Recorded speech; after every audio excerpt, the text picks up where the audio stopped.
election has ever been held under such scrutiny and such high standards. The big lie is just that, a big lie.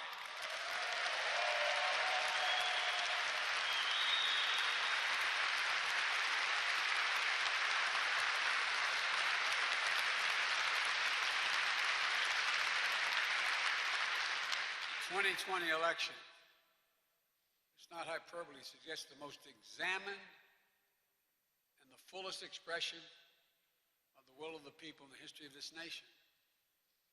This should be celebrated. An example of America at its best. But instead, we continue to see an example of human nature at its worst, something darker and more sinister.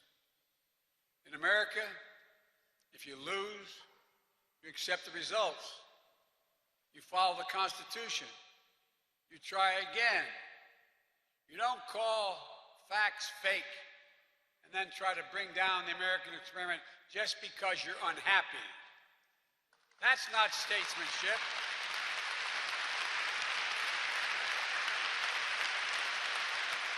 That's not statesmanship.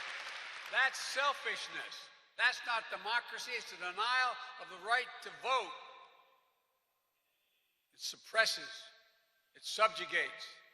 The denial of full and free and fair elections is the most un-American thing that any of us can imagine. The most undemocratic, the most unpatriotic, and sadly, not unprecedented.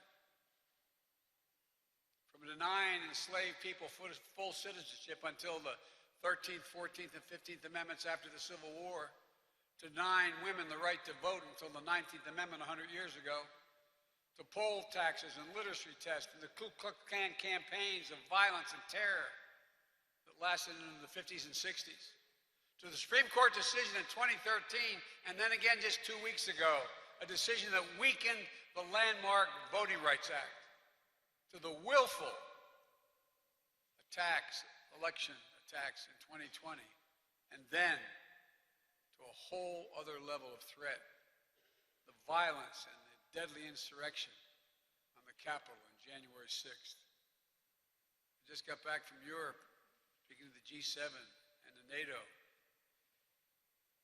They wonder, not a joke, they wonder, Gov, they ask me, is it going to be okay? The citadel of democracy in the world, is it going to be okay? Time and again, we've weathered threats to the right to vote and free and fair elections. And each time we found a way to overcome. And that's what we must do today.